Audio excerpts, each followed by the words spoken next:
Friend, শুভ মহা অষ্টমী। বড়দের আমার প্রণাম, ছোটদের বুক ভরা ভালোবাসা। তো দেখো আমি এই যে কী কী বানাতে যাচ্ছি আজকে।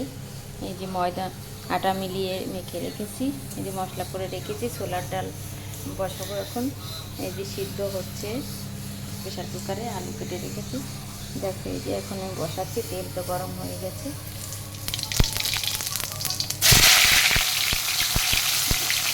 আলুটা ভেজে ছোলার ডালের আলুটা ভাজা হচ্ছে। নুন, সামান্য হলুদ দিয়ে একটু নেড়ে চেড়ে ভালো করে লাল লাল করে ভেজে নিচ্ছি আলুগুলো লাল লাল করে ভাজা হয়ে গেছে। যে বানিয়ে রাখা মশলা করে দিয়ে দিলাম, ভালো করে কষিয়ে নেব।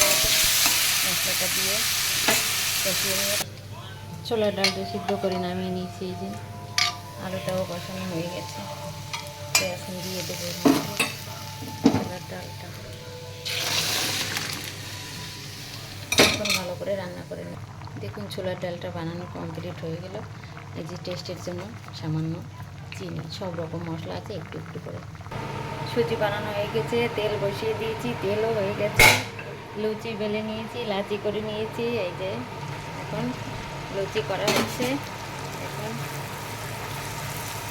ছোলার ডাল তো হয়ে গিয়েছে, এখন কত সুন্দর লুচি হচ্ছে। একদম দেওয়ার সঙ্গে সঙ্গে ফুলে উঠছে, এভাবেই বানাতে হয়।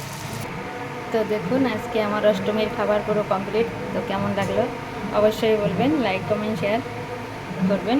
সবাই ভালো থাকবেন, সুস্থ থাকবেন। Tata bye bye.